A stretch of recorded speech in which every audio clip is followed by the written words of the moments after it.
"You're fired." The email read as I stood there with champagne in hand, about to toast the man who just destroyed my career. The entire corporate dining room fell silent. My phone had pinged loudly just as I raised my glass, and something about my face must have given it away. 50 colleagues watched as I stared at my screen, the birthday cake's candles flickering between us, casting grotesque shadows across Mr. Porter's smirking face. "Something wrong, Greg?" he asked, knowing damn well what was happening. The $10,000 celebration I'd organized and personally funded was suddenly a monument to my own humiliation. I forced a smile.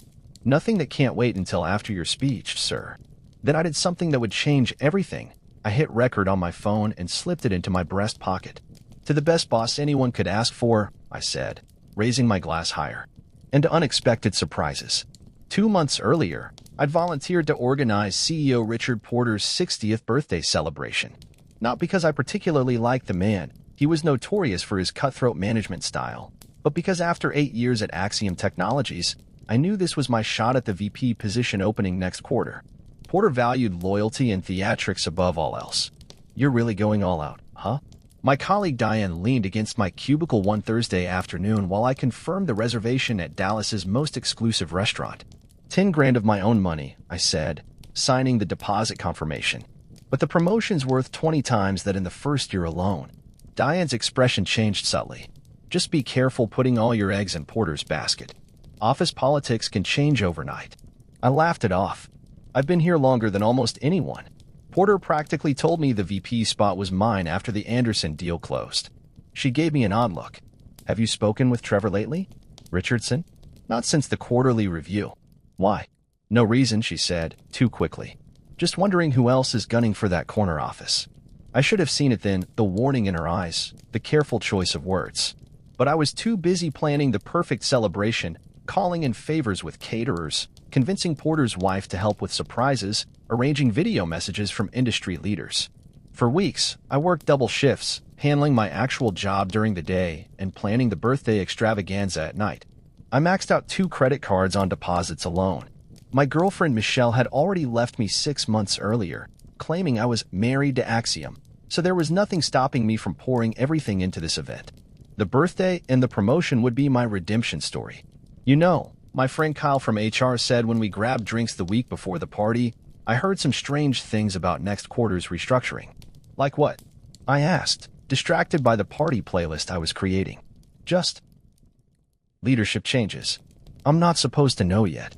He lowered his voice. "But something's happening with your department." "That's the VP announcement," I said confidently. "Porter's been grooming me since the Ellis acquisition." Kyle gave me a strange look. "Just watch your back, okay? And maybe keep your receipts for this party." I laughed it off. Again, the morning of the party, I arrived at work 2 hours early to coordinate final details. The executive floor was strangely quiet, with several closed-door meetings happening in the conference rooms. I spotted Trevor Richardson, my main competition for the VP role, emerging from Porter's office with a smile I didn't like. "Big day," Trevor said, clapping me on the shoulder as he passed. "For some of us, anyway." Something in his tone made my stomach tighten, but I had no time to dwell on it. The caterers needed direction. The A/V team was setting up the tribute video, and Porter's wife was texting me about last-minute surprises. By 6 p.m., everything was perfect. The company's top 50 executives and managers filled the private dining room I'd reserved. The 4-course meal I'd personally selected was being served. The custom cake, a replica of Porter's first office building, waited in the wings. Industry leaders appeared on screen to wish him well in videos that had taken me weeks to coordinate. Porter had arrived fashionably late, feigning surprise at the gathering despite knowing about it for weeks. He worked the room like a politician, shaking hands, accepting congratulations, occasionally glancing my way with approving nods that reinforced my certainty about the promotion. Just before dessert, I stood to make my speech. The room quieted as I raised my champagne flute, Krug Grande Cuvée, $300 a bottle, 6 bottles total. "Ladies and gentlemen," I began, "today we celebrate not just 60 years of Richard Porter, but 8 years of the Porter era at Axiom Technologies." Applause rippled through the room. I caught Trevor Richardson smirking at the corner table, whispering something to his table mates who snickered in response. "Under Richard's leadership," I continued, "our company has tripled in size, acquired our 4 biggest competitors, and revolutionized the industry standard for. That's when my phone pinged. Normally, I would have ignored it, but the distinctive tone I'd set for company-wide announcements made me pause. I glanced down, and there it was. From Human Resources *. Subject: Notice of Termination *. Effective immediately, your position has been eliminated as part of the Q3 restructuring *. I couldn't process the rest. The room seemed to tilt sideways as I stared at my phone, then at Porter, whose smirk confirmed everything. He knew. He'd planned this humiliation. That's when I hit record and continued my speech. To the best boss anyone could ask for, I said with a forced smile. And to unexpected surprises. The evening continued like a nightmare in slow motion. I somehow made it through the speech, the cake cutting, even led the room in an off-key rendition of Happy Birthday, all while the termination email burned in my pocket alongside my recording phone. After Porter blew out his candles, he pulled me aside with a hand on my shoulder that felt like a serpent. "Excellent party, Greg," he said, champagne on his breath. "Truly memorable. Shame about the restructuring, but you understand, business is business." "Of course," I replied, my voice surprisingly steady. "When did you make the decision?" His smile wavered slightly. "These things are complex. Multiple factors. But my termination specifically," I pressed. "When was that decided?" Something flashed in his eyes, annoyance, perhaps concern at my directness. "The final approvals happened today, if you must know." "Bad timing, I admit." I nodded slowly. "And Trevor's promotion to VP? Was that also today?" Porter's face hardened. "I don't discuss other employees' advancement. But yes, Trevor will be taking on new responsibilities." He squeezed my shoulder. "The severance package is generous. 6 months' salary, health benefits through the end of the year." "How thoughtful," I replied, maintaining my smile. "Especially considering my 8 years of service and the Anderson deal that saved the company $15 million. "Yes. Well?" Porter glanced around, clearly ready to end our conversation. "Your contributions have been noted. HR will handle the exit details tomorrow. No need to make a scene tonight." "Wouldn't dream of it," I said. "It's your birthday, after all." As Porter moved away to accept more congratulations, Diane appeared at my side with a glass of whiskey. "You know," she said quietly. I took the drink. "How long have you known?" "Found out last week. Kyle told me." She looked genuinely sorry. "I tried to warn you. Why didn't you just tell me?" "Confidentiality agreement. Plus, would you have believed me?" She sipped her champagne. "What will you do now?" I watched Porter laughing with Trevor across the room, both men already acting as if I didn't exist. "I'm not sure yet, but I have a feeling this party isn't quite over." The morning after Porter's birthday, I didn't go to HR as instructed. Instead, I drove to Johnson Creek Park and sat on a bench by the water, replaying the audio I'd recorded. Most of it was useless: party noise, birthday wishes, clinking glasses. But there were snippets of conversations I'd captured while circulating through the room, phone still recording in my pocket. "Told him yesterday the board approved the restructuring based on his recommendation *. Severance paperwork was ready last week. They just waited until *. Porter didn't want to cancel the party after Greg had spent so much, said it would be amusing to let him *. And the most damning, from Trevor himself, talking to our CFO. Of course, the Anderson numbers were manipulated. Greg's team did the legwork, but Porter gave me credit in the board presentation. "Old man's been planning to push Greg out since March. We just needed to wait until *. I sat there for hours, organizing clips, taking notes, forming a plan. The severance package Porter mentioned, 6 months' salary, would barely cover my credit card debt from the party and 3 months' mortgage. After 8 years of 60-hour weeks, countless sacrifices, and unwavering loyalty, I was being discarded like trash. But unlike Porter, I kept receipts. When I finally went home, I ignored the concerned texts from colleagues and the formal exit instructions from HR. Instead, I opened my personal safe and removed a small external hard drive, my insurance policy that had evolved gradually over years of subtle warning signs I'd been too ambitious to fully acknowledge. The transformation from loyal employee to careful documenter hadn't happened overnight. It started 3 years ago with Lisa Davis, former marketing VP and my first mentor at Axiom. After securing the Thompson contract, a $20 million deal, she was suddenly restructured out, with Porter taking credit for her work. I'd been shocked, but still believed it was an unfortunate business decision.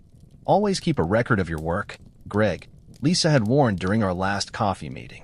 "Porter has a pattern." I didn't take it seriously then, but I did start my career portfolio, initially just saving copies of successful projects, client testimonials, and performance reviews. Just good career management, I told myself. Then came the Westlake merger 18 months ago. Porter instructed our team to adjust certain projections during due diligence. Nothing explicitly illegal, but definitely in gray territory. When the integration cost ran higher than his manipulated projections, he needed a scapegoat.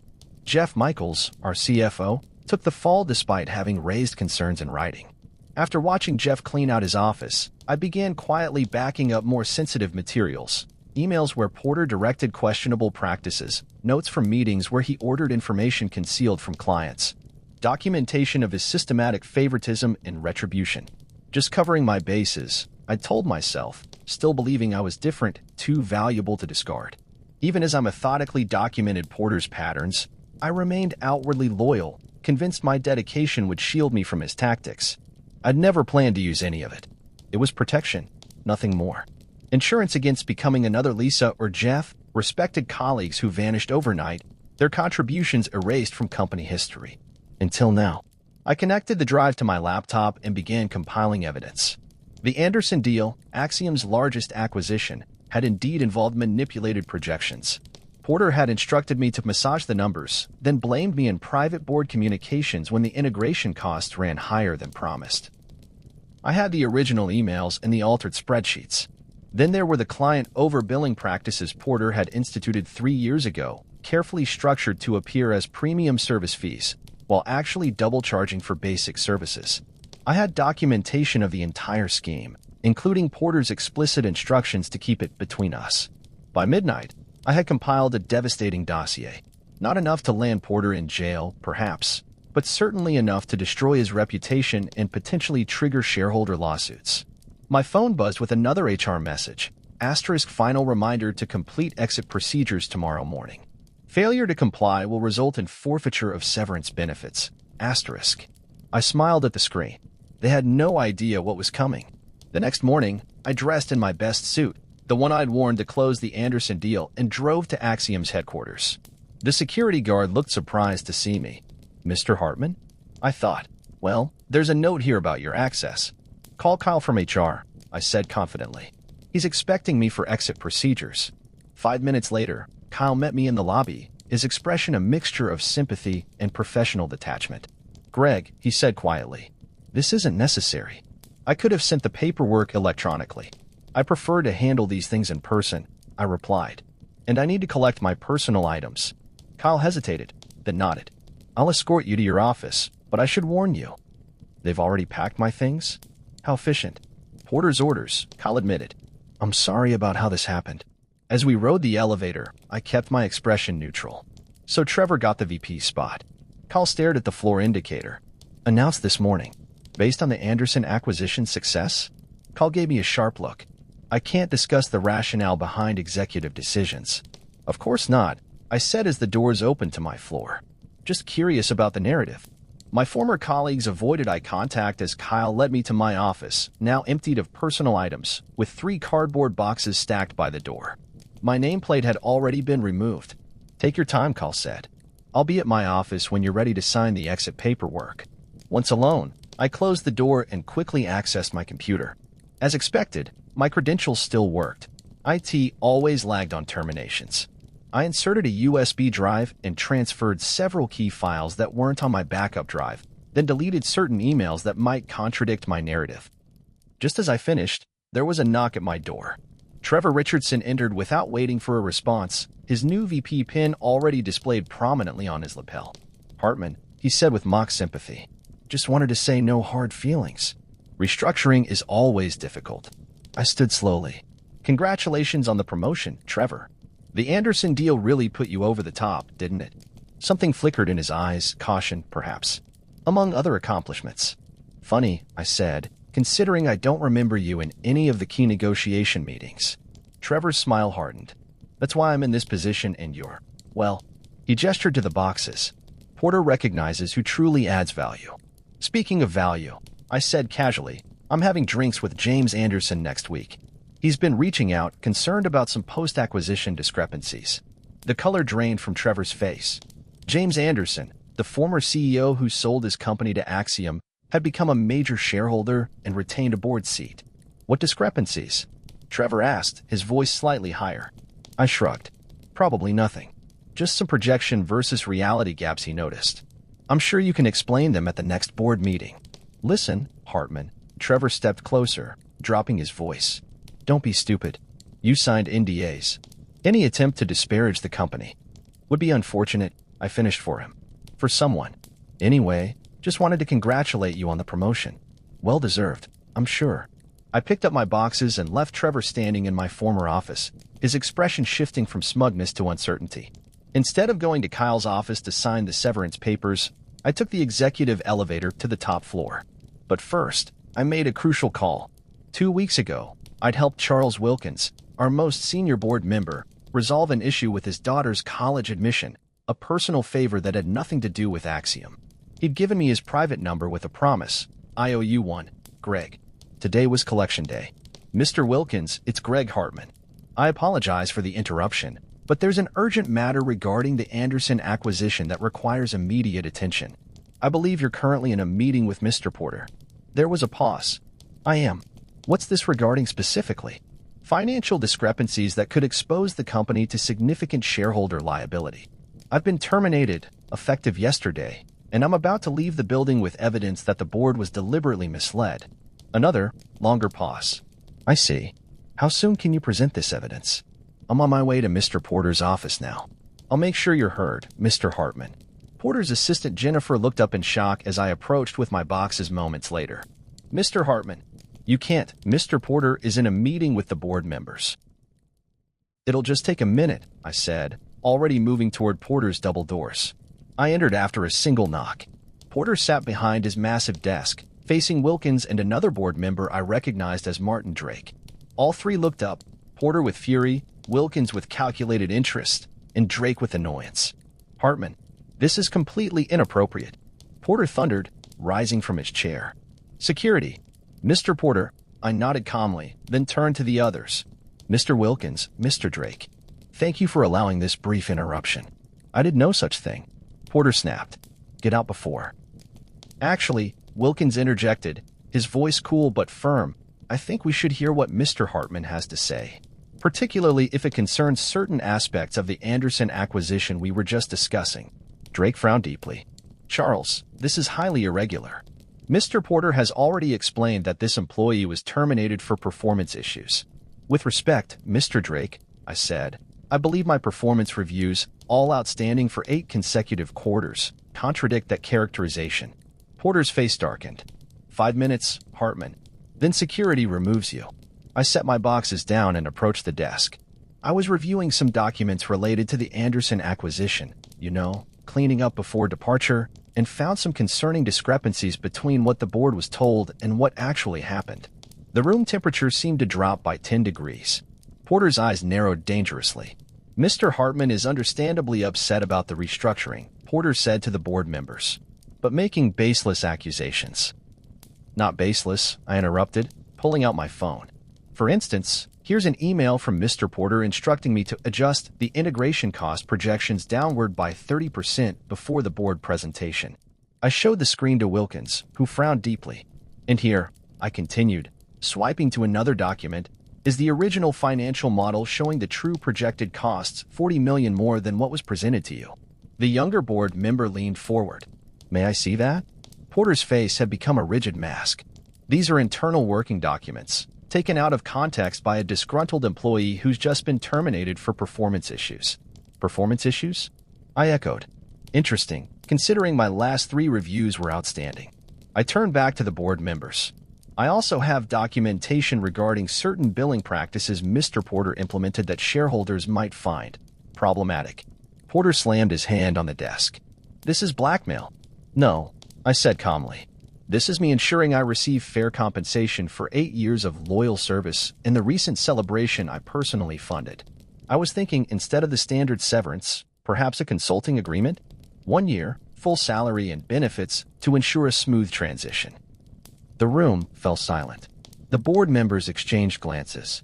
Additionally, I continued, I believe correcting the public record about my contributions to the Anderson acquisition would be appropriate. Wilkins cleared his throat.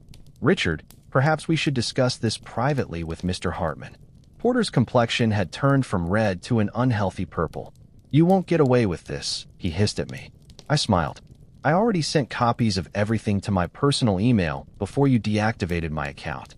Did you really think I wouldn't keep receipts after watching you discard Davis and Michaels last year? The younger board member stood. Mr. Hartman, would you mind waiting outside while we discuss this with Mr. Porter? Of course, I replied, moving toward the door. Oh, and there's one more thing. I paused at the threshold.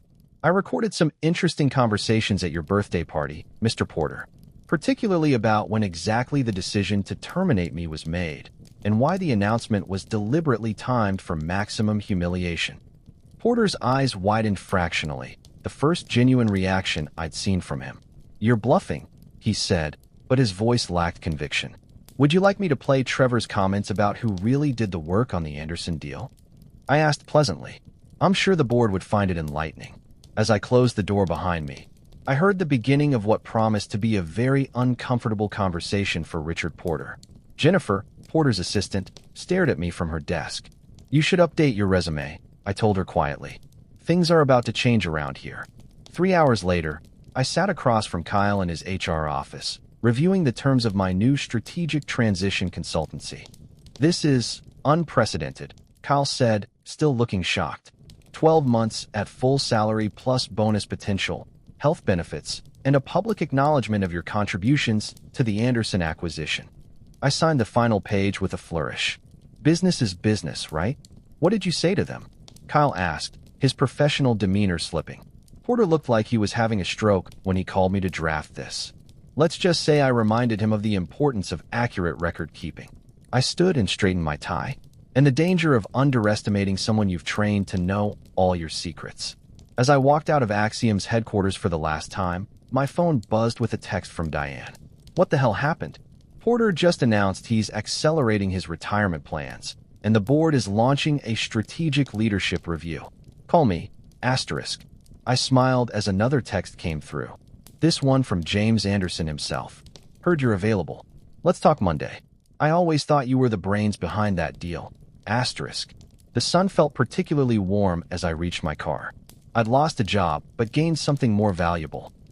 The knowledge that I wasn't powerless, that loyalty should flow both ways, and that sometimes the best revenge isn't just success. It's making sure everyone knows exactly who betrayed whom. I had one more call to make before driving home. Michelle, my ex, had texted earlier after hearing about my termination from mutual friends. Unlike the others expressing sympathy, her message was different. Always knew that place didn't deserve you. Their loss. Dinner sometime? Asterisk. Maybe I would take her up on that. After all, I suddenly had plenty of free time and a story worth telling. Was I wrong to expose Porter's deception to save myself? Or did he deserve everything coming his way after years of manipulating others for his gain? Some might call it blackmail, but I prefer to think of it as finally balancing the scales. What would you have done in my shoes?